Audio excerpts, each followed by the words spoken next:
you as an individual is in line to protect you. So if you are setting yourself up against, does this work for me? I don't understand. You start asking all these questions about boundaries.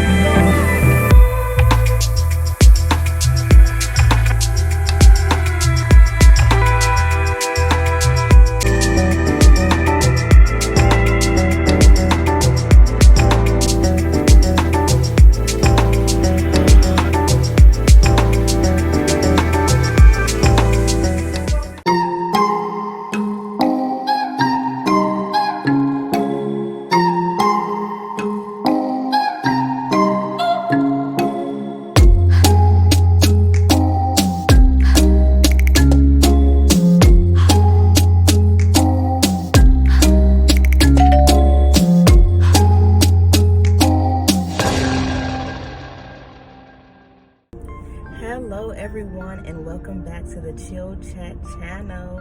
I'm so excited to have you guys back today.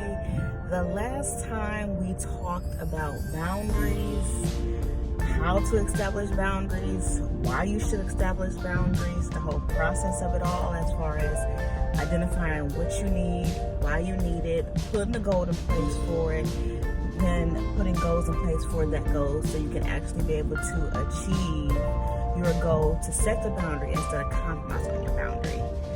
And we talked about how crucial it is for you to know yourself as an individual person before you can just start laying out all these boundaries. Because setting boundaries is supposed to protect you. It's supposed to protect you, the things that you need, your values, your morals. Just you as an individual is in line to protect you. So if you are setting yourself up against your boundaries, then you will experience a lot of thoughts centered around boundaries doesn't work for me. I don't understand why we have to have boundaries. What the heck are boundaries? You start asking all these questions about boundaries in general, and then the downfall is you do not set them at all. So then you find yourself in just a lot of compromising positions that you wouldn't normally be in if you was able to establish a boundary and then keep your boundary. So we're going to continue on with the boundary conversation, but we're going to take another path, and it is still going to be on transparency. But I want to know: do you trust yourself completely? Do you trust yourself completely? When I was going back and listening to the last video about how well do you know yourself, I was thinking about how, even if you knew yourself, it would be really hard to be able to establish those boundaries if you didn't fully trust yourself. I say that because I can know that something is good for me, but I don't necessarily know if I trust myself to make the right decision to choose what is good for me. Or because I have done so many things that is against my better judgment, how can I really trust myself to make good decisions for me? So when I start laying out these boundaries, do I trust that I'm actually identifying the right need? Am I identifying the right goal? Am I using my boundaries against the right person? Am I overreacting in setting a boundary? Am I setting the wrong boundary? Do I really understand what boundaries mean to be set boundaries? Do I really get treated badly? Or do people really disrespect me? Start asking all these questions simply because you may not trust yourself to actually make decisions for yourself. And that can stem from a long line of reasoning. And I know that I just released the You Were Designed with Purpose Part 3, and that deals with a lot of trauma. And I do believe that trauma is also, it can affect a person being able to fully understand who they are and fully trust themselves completely. Because a lot of times, there's self-blame. When someone goes through a traumatic incident or something has been done to them, they take on a lot of self-guilt and self-doubt and lack of confidence and low self-esteem. They start to blame themselves instead of putting the blame where it should be put they start to put it on themselves, and they start to harbor those feelings themselves, and they start to count themselves out as a person. And they start to think, well, that happened to me. How can I let that happen to me? How can I? And it had nothing to do with you at all. I mean, no one asked to be taken advantage of or violated or to be felt uncomfortable, in any circumstance. No one particularly asked for those type of feelings to happen to them, those type of experiences. No one really wants to just go through an experience like that. And so, you kind of look at the person like, how can you think that? How can you think that? But in their mind, they have persuaded or convinced themselves that it was about them. So they don't trust themselves to be in social settings. They don't trust themselves to be around family. They don't trust themselves to make the right decisions for their lives, because maybe those traumatic incidents has led them to a path that they felt that they wouldn't have normally taken if they didn't go through those traumatic incidents. So then you ask yourself, do I trust myself completely? Absolutely not. I don't trust myself because of the guilt and shame that I harbor. Like, if I put myself in that situation, how can I trust that I'm not going to put myself in that situation again? So no, I don't trust myself. I don't trust myself to tell someone, you can't treat me like that way, when I've allowed them to treat me that way for so long. Like, how can I just pronounce to everyone that I trust myself enough to say that I can determine what happens to me in my life when I couldn't determine that before? I didn't have no power then. What makes you think I have power now? And that is a legit question. I mean, I know that a lot of people suffer from that when they have dealt with traumatic incidents. Also, too, I know a lot of people who dealt with the scenario of them being controlled in a sense by their parents, or controlled in a sense by society. We have a lot of our, even adults today too, but more so the generations that are coming up, and we've seen it for generation after generation after generation. We are constantly comparing ourselves to people in the magazine. We're comparing ourselves to celebrities. We're comparing ourselves to people even in our inner circle. Like, there's so much unseen jealousy or untalked about jealousy, even within your own friend group, that you didn't even consider and be like, dang, like, yeah, I'm really envious of this person. Like, I actually want to be like them more than I should be wanting to be like them. Like, there's certain mindsets that we take on, and we try to replicate other people. We try to be other people and live out other people's lives. This is something that I have not shared, with a lot of people, because I did not know. I'm just now coming into the understanding of this particular thing. But I did not realize that I was basing my life off a perception that skinny was the best way to be. Turns out, for years, I had an eating disorder, and I didn't even recognize that within myself. I always said I had a weight complex because I preferred to be a certain size. But going through therapy and things like that, and just, it was actually, before I even went to therapy, I was sent a picture. And it was a memory picture. It was supposed to be like a really happy picture and things like that. And I was excited to receive the picture, but I looked at myself. And I cried, because when I seen how I actually looked, I immediately knew that it wasn't healthy anymore. And I think the only reason I was really able to identify that is because I had a shift in my mindset anyway. I had been working on, just building my self-confidence. I've been working on just building me up as a person, just really getting to understand me and really getting to know me and being comfortable and being okay with me. And as I looked at that picture, all these things just started to flood my mind, just about how I didn't accept myself. I had a lot of hatred for my own self, dealt with depression for a long time, on and off. Dealt with thoughts of suicide, dealt with all those things. And by the grace of God, I'm still here, thankfully, but I did not realize that I had an eating disorder. I would only eat one meal a day. I would exercise constantly.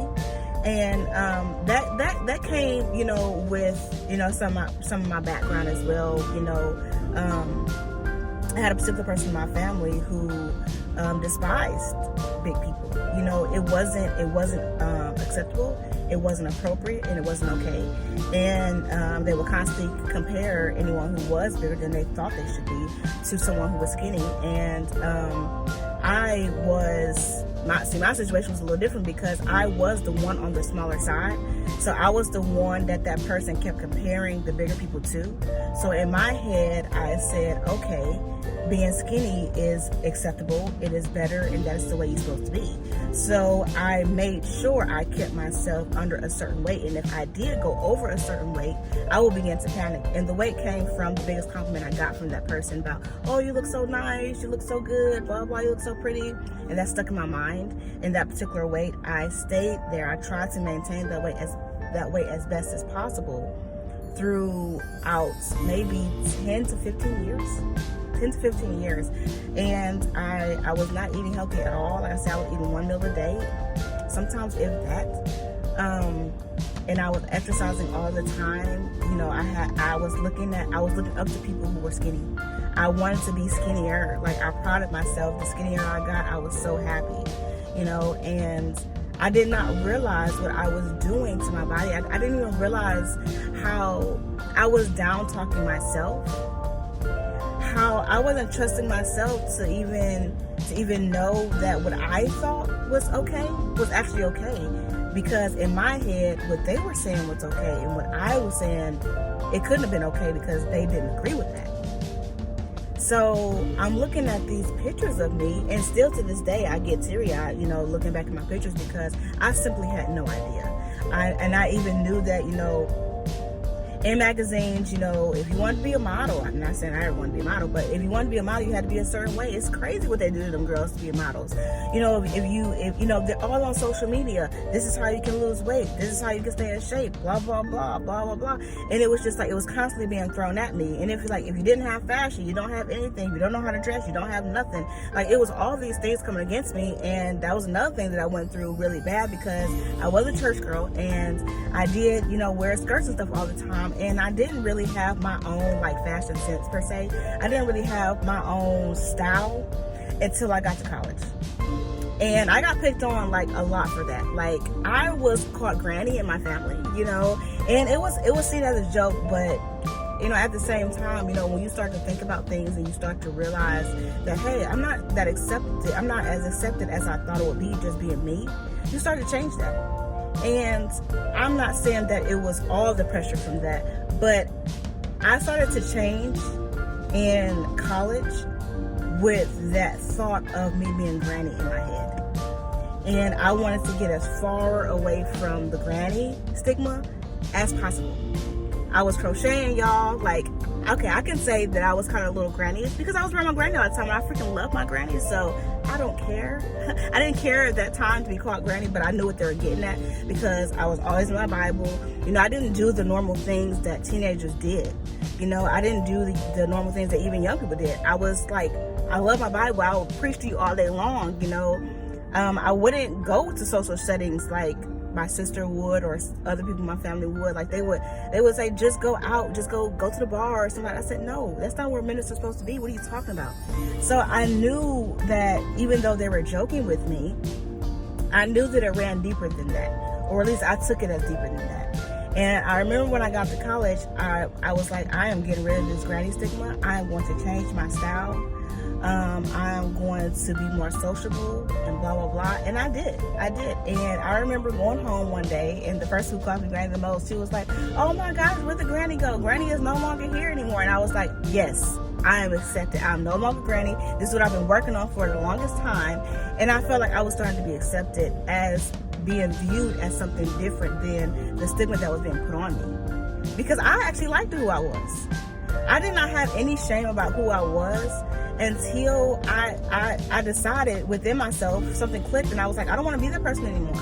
I don't want to be just seen as just that person, because I'm more than that. And when they told me that I was more than that, and I was being seen as more than that, I started to like accept myself in a different way. Even though I really wasn't accepting me, I was accepting what they thought I should be. And I started to change. And it took, when I started college, I was still very, like I said, I was trying to step into another personality that I wasn't. And it did take me about maybe 3 or 4 years to fully step out of that. And then I found myself in positions that I did not think I would be in, because I went too far with the changing. And I went too far with trying to be accepted. And I found myself in positions that I did not particularly like. And I started making decisions that were just against me as Renessa. And I can still say to you to this day that I have thoughts in my mind that I miss myself. I miss Renessa. Like, I miss that person that I ran from, that I convinced myself wasn't good anymore. And it makes me sad, because I see that a lot in the world. We are constantly trying to fit into this expectation of what someone believes that we should be, because we don't trust ourselves to just be us. And I started to say, like, I am the only Renessa that can be. For one, there's a lot of Vanessas out there, but I have not met another Renessa. So kudos, Daddy, you did good with that. I have not met another Renessa, and even if I did, they wouldn't have been me. I have changed a lot over the past 3 years. I lost a lot of good friendships over the last few years because of the change that I made in my life.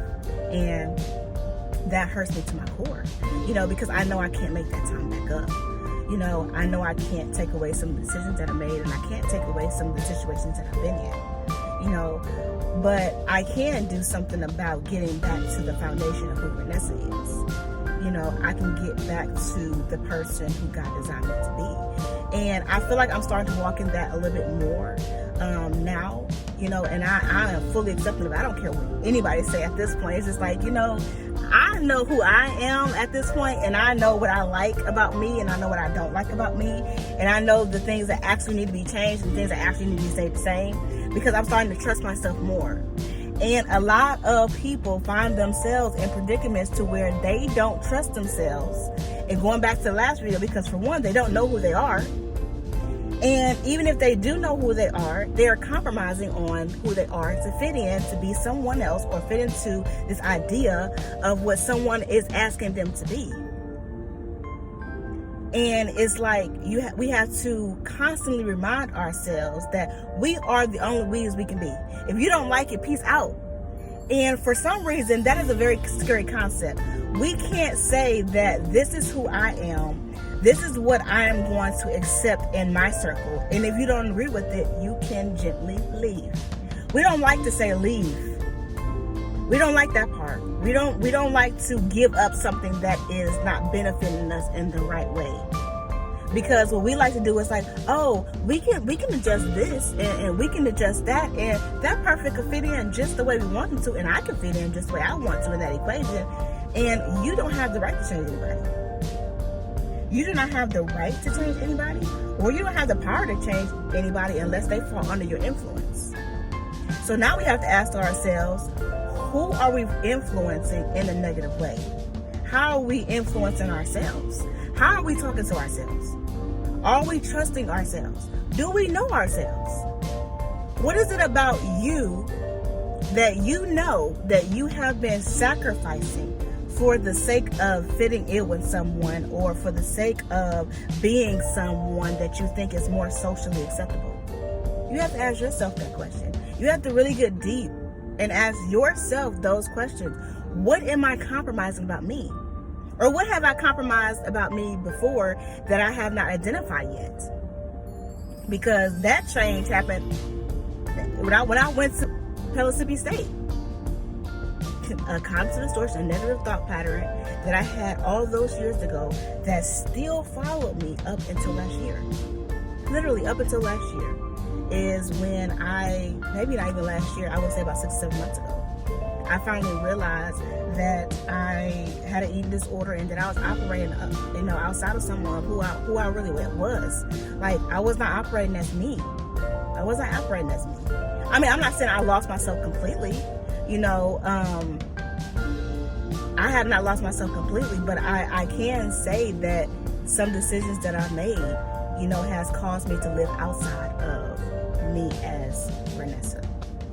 And I know that I'm not the only one. And so I wanted to bring this to the Chill Chat table because this is something that people do not often talk about. People talk about the other end of it. They talk about, this is what you have to do to fit in. This is what you have to do to live in the real world.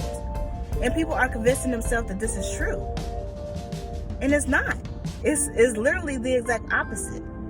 And you can live a very miserable life and not live out your purpose if you're trying to be someone else and trying to live out their purpose. Because, honey, let me tell you, it's not going to work. No matter how hard you try, it's not going to work. So, I'm going to end the video right there to give you something to think about throughout the day, throughout your week. And, like I said, I'm bringing topics that are not easy to talk about because it does cause you to think. And it causes you to be able to dig deep within yourselves, and that is scary. Oftentimes, we don't even want to know ourselves for real. We rather other people dictate who we are because it's easier to fall into their standards than to say that I let myself down. It's easier to say I let you down than let myself down. We know it is so easy to forgive everybody else besides ourselves. We punish ourselves the worst. We punish ourselves the worst in the whole world when we should be our biggest advocate. We should be our biggest supporter. We should love ourselves more than anyone else can love us. But we do the very opposite. We tear ourselves down so much. When is it going to be our turn to build ourselves up? Why do we have to look to everyone else to build us up besides us building us up? It's not fair. If you think about it, it's really not fair. We're giving someone else control over our lives that we should have. Like, where did they do that at? That's not okay. But once again, I'm going to close this video because if I keep going, I will keep going. Y'all know I will keep going. So I'm going to close with this video. And like I said, if there's something that I said that has caused you to think in a different way, praise God. If there's something that you want to leave in the comment section, that you would like to talk about, the subject that you would like to bring to the Chill Chat channel, or if there was something in this video that has really touched your heart that you want to comment in the comment sections, please leave it down below. Also, don't forget to like this video, subscribe to this video, and share it with anyone that you know who may be struggling with their self-identity, maybe struggling with not trusting themselves or not knowing themselves. Share this video and allow it to be a blessing to many. Until next time, you guys, have a wonderful and blessed day.